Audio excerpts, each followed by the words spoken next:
The Wild West wasn't just a place, it was a fight for survival in a lawless land. Fear ruled everything, and no one was more feared than the outlaws who roamed the frontier. King Fisher, the gunslinger Texas never forgot. If you grew up on Western movies or spent time flipping through old cowboy tales, you've probably heard the name King Fisher. But unlike the Hollywood outlaws, this guy was the real deal, fast on the draw, fearless in a fight, and dangerous to cross. Born in October 1853 near Dallas, Texas, John King Fisher didn't exactly start out as royalty, but he sure earned his title in the Wild West. His first run-in with the law came at just 18 when he was arrested for horse theft. That got him 2 years behind bars, a rough start for a young cowboy. But when he got out, he wasn't looking for redemption. Instead, he found his way into a world where only the toughest survived. Texas in those days was no place for the weak. Ranch families lived in constant fear of bandits raiding their homes, stealing their cattle, and worse. Fisher wasn't about to sit by and let that happen. He joined posses hunting down outlaws, and before long, people started talking about his gun skills. He was fast, deadly, and unshaken, a legend in the making. One of his most famous shootouts happened in 1878. The story goes that Fisher got into an argument with 4 Mexican cowboys. Instead of talking it out, he grabbed a branding iron and knocked one of them senseless. When another went for his gun, Fisher was faster, shooting him dead in an instant. The other 2 barely had time to react before Fisher spun around and took them down, even though they hadn't even reached for their weapons. A brutal scene, but in the Wild West, hesitation meant death. By the time 1884 rolled around, Fisher had built a reputation that even other outlaws feared. He openly admitted to killing 37 men, though, let's be real, that number might have been higher. But his luck ran out one fateful night in March. While out with his friend, gunslinger Ben Thompson, a heated argument erupted and bullets started flying. Fisher and Thompson were mortally wounded in the crossfire, while a few others walked away with injuries. Just like that, one of the deadliest men in Texas history was gone.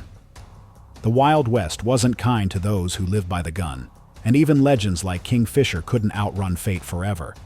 But his story still echoes in the dusty trails of Texas, a reminder of a time when the frontier belonged to those who dared to take it. Bass Reeves, the real Lone Ranger of the Wild West. If you think lawmen in the Wild West were just tough white cowboys with shiny badges, think again. Meet Bass Reeves, the legendary U.S. Marshal who made outlaws tremble in their boots. His story isn't just one of grit and gunfights. It's about defying the odds in a world that wanted to keep him down.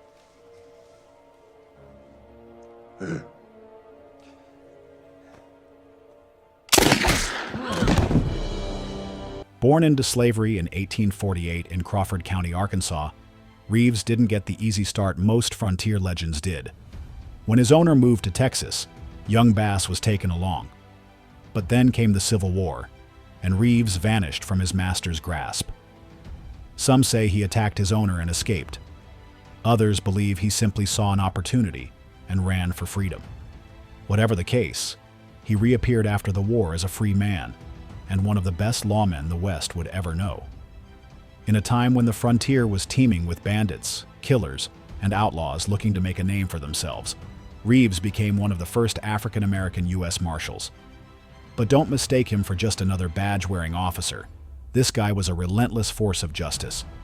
He took down more than 3,000 outlaws and personally killed at least 14 of them. And get this, he even arrested his own son for murder. That's the kind of commitment to the law that put fear into the hearts of criminals. His skills with a gun and a disguise were legendary. Reeves could blend into any setting, often dressing up as a drifter, outlaw, or even a preacher to get close to his targets before taking them down. It's no wonder people believe he was the real-life inspiration for the Lone Ranger. After a long career cleaning up the Wild West, Reeves retired in 1907 and became a city police officer in Muskogee, Oklahoma. But his legacy didn't fade away. His name still rides through history, inspiring books, TV shows, and even modern westerns. If these legends have you on the edge of your seat, make sure to like and subscribe. It's a much safer bet than a showdown in a dusty saloon. Jesse James lived by the gun and died by betrayal. Few names from the Wild West stir up as much legend and controversy as Jesse James. He wasn't just an outlaw, he was a symbol of rebellion, a Robin Hood to some, and a ruthless killer to others.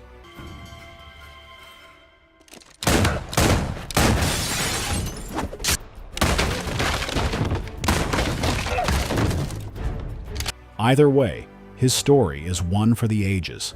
Born in September 1847 in western Missouri, Jesse Woodson James didn't grow up dreaming of bank heists and train robberies. But the chaos of the Civil War changed everything. As a teenager, Jesse and his older brother, Frank James, joined the infamous pro-Confederate guerrilla fighters known as the Bushwhackers. These weren't your typical soldiers. Under the command of brutal leaders like William Quantrill and Bloody Bill Anderson, they waged guerrilla warfare across Missouri and Kansas, slaughtering Union troops and civilians alike. Jesse was right there with them, fighting in one of the bloodiest events of the war, the 1864 Centralia Massacre. When the war ended, Jesse didn't put down his guns. Instead, he and Frank teamed up with the younger brothers to form the James Younger Gang, a ruthless crew that terrorized banks, trains, and stagecoaches throughout the Midwest. Some saw Jesse as a folk hero, a rebel striking back at the wealthy and corrupt.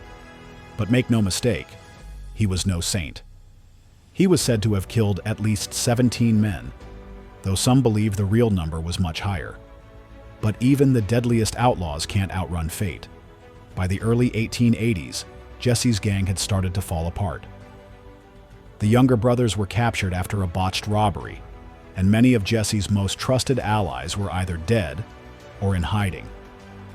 Paranoid and desperate, Jesse took in a new recruit, Robert Ford. That decision would be his last mistake. On April 3, 1882, Jesse was in his home in St. Joseph, Missouri, adjusting a picture on the wall when Ford, eager to collect a reward, pulled out his gun and shot him in the back of the head. Just like that, the most notorious outlaw in America was gone. Jesse James lived and died by the gun, leaving behind a legacy that still fascinates people today. Was he a hero? A villain? Maybe a little of both. But one thing is certain, his story is as Wild West as it gets. Tom Horn, gunslinger, lawman, or scapegoat. The Wild West was full of men who lived by the gun and died by the noose, but few were as complex or as controversial as Tom Horn.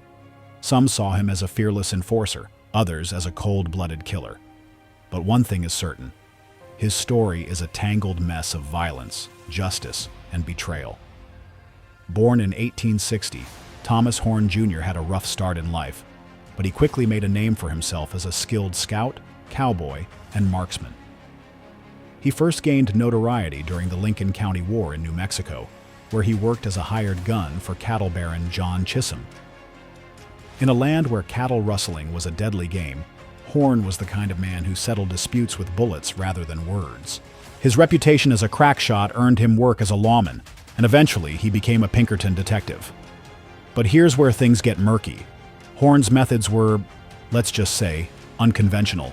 He didn't play by the rules, and that made him both feared and hated. He was willing to bend or outright break the law to get the job done, and in the lawless frontier, that kind of attitude didn't go unnoticed. But it wasn't his gunfights or detective work that sealed his fate. It was the murder of a 14-year-old boy named Willie Nickel. In 1901, young Willie was shot and killed in Wyoming, and suspicion immediately fell on Horn. Some say he had been hired by wealthy cattlemen to eliminate suspected rustlers, and Willie was simply in the wrong place at the wrong time. Others believe Horn was framed, a convenient scapegoat for powerful ranchers who wanted him out of the way. The trial was a circus, with little concrete evidence but plenty of public outrage. The key piece of proof was a supposed confession Horn made while drunk, a confession many believe was coerced. But none of that mattered when the jury reached their verdict. On November 20th, 1903, Tom Horn was hanged, taking his secrets to the grave. To this day, historians argue over whether Tom Horn was guilty or if he was just another casualty of the ruthless power struggles of the Old West. Was he a merciless killer? A misunderstood hero?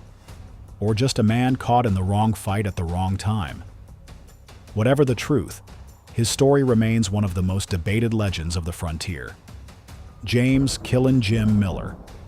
The Wild West had its fair share of ruthless gunfighters, but few embraced their violent fate like Killin' Jim Miller. A man with a deadly reputation and an even deadlier aim, Miller lived by the gun, and, in a dramatic twist, he died by it too. Born in Van Buren, Arkansas, in October 1861, Miller's childhood was spent in Texas, where he was raised in a tough environment. By the time he was 19, he was living with his widowed mother and siblings, but family ties meant little when tempers flared. On July 30th, 1884, after a heated argument, Miller gunned down his own brother-in-law. It should have been a one-way ticket to life in prison, but thanks to a legal loophole, he walked free. That was just the beginning. Miller's next known victim was lawman Joe Townsend, and from there, his body count only grew. Despite his murderous streak, he somehow found work as a saloon owner, a Pecos lawman, and even a Texas Ranger. A stunning contradiction that showed just how chaotic the frontier justice system really was. But Miller wasn't interested in law and order for long. Soon enough, he went where the real money was: professional assassination. By 1909, Miller's luck finally ran out. He botched a hit, leaving behind witnesses, and was quickly arrested. But the locals knew the courts had a habit of letting him slip away, and they weren't about to take that risk.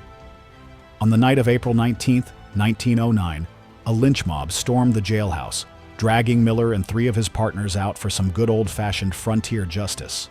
His accomplices begged for their lives, but not Miller. Cool as ever, he made 2 final requests: that his diamond ring be returned to his wife, and that he be allowed to wear his signature black hat when he died. When the noose was placed around his neck, he didn't wait for the executioners to do their job. Instead, he shouted, "Let her rip," and jumped off the box himself. Frank James, the outlaw who chose a quiet ending.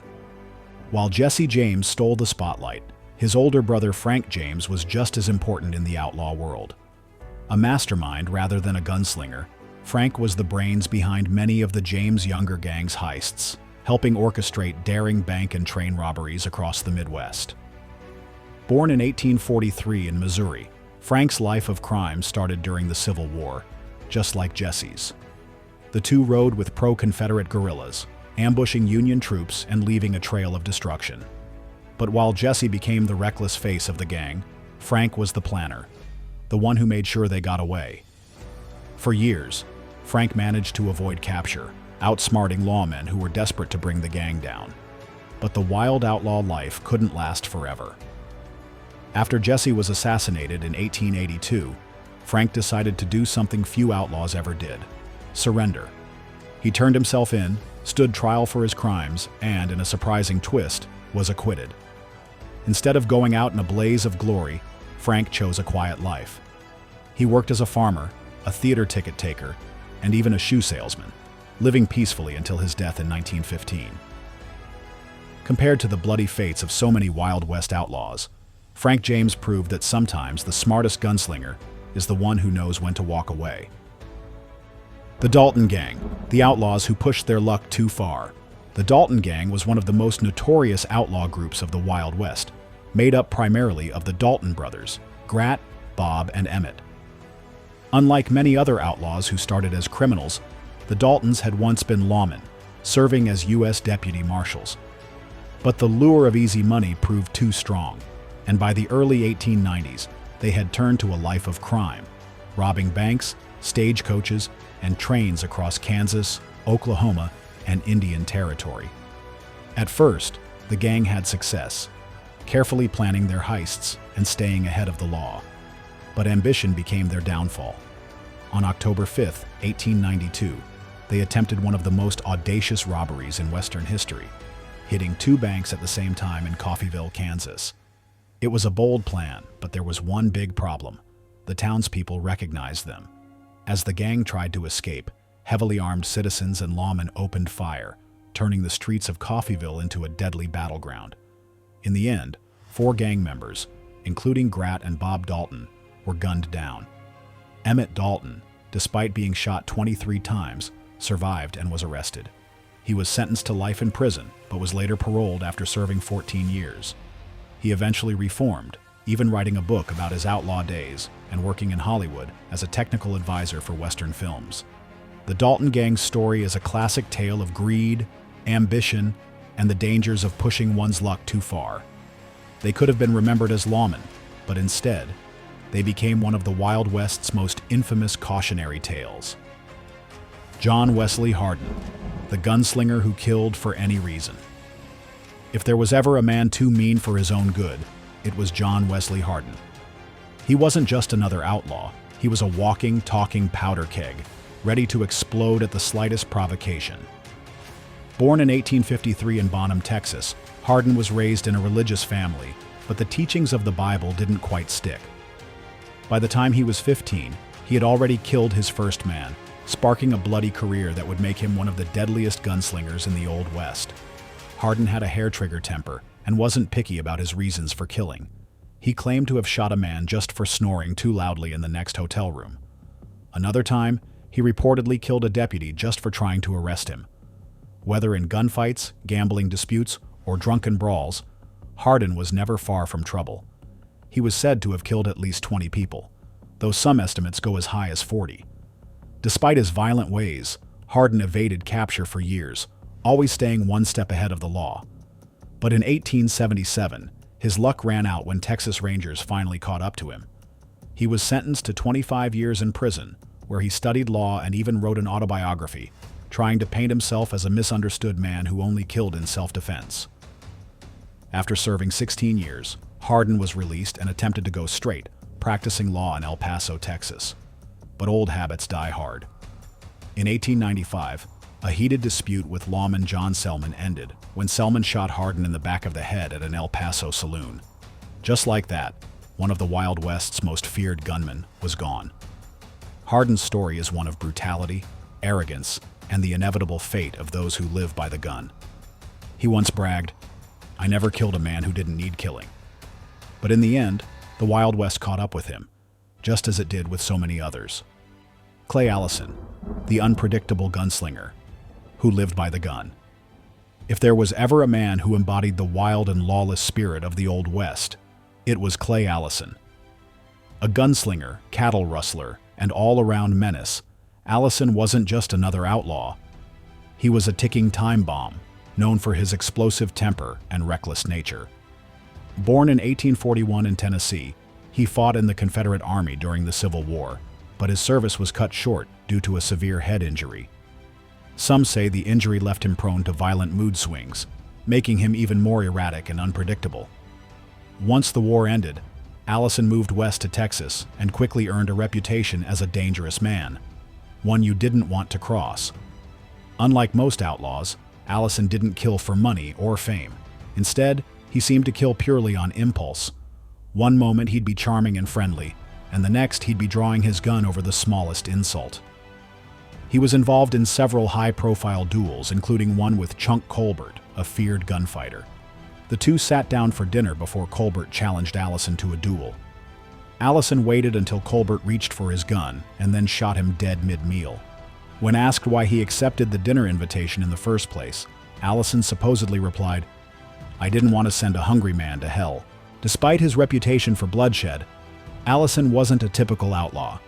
He was also a cattle rancher and, surprisingly, had moments of generosity and kindness. However, his violent ways never truly left him. His death, however, wasn't from a bullet or a duel, but rather a freak accident. He fell from a wagon and broke his neck in 1887. Clay Allison's legacy is one of chaos, bloodshed, and unpredictability. Whether he was a cold-blooded killer or just a wild man with a short fuse, one thing is certain: he was one of the most feared gunmen of the Old West. If you enjoyed learning about these notorious outlaws, make sure to hit that like button and subscribe for more Wild West stories.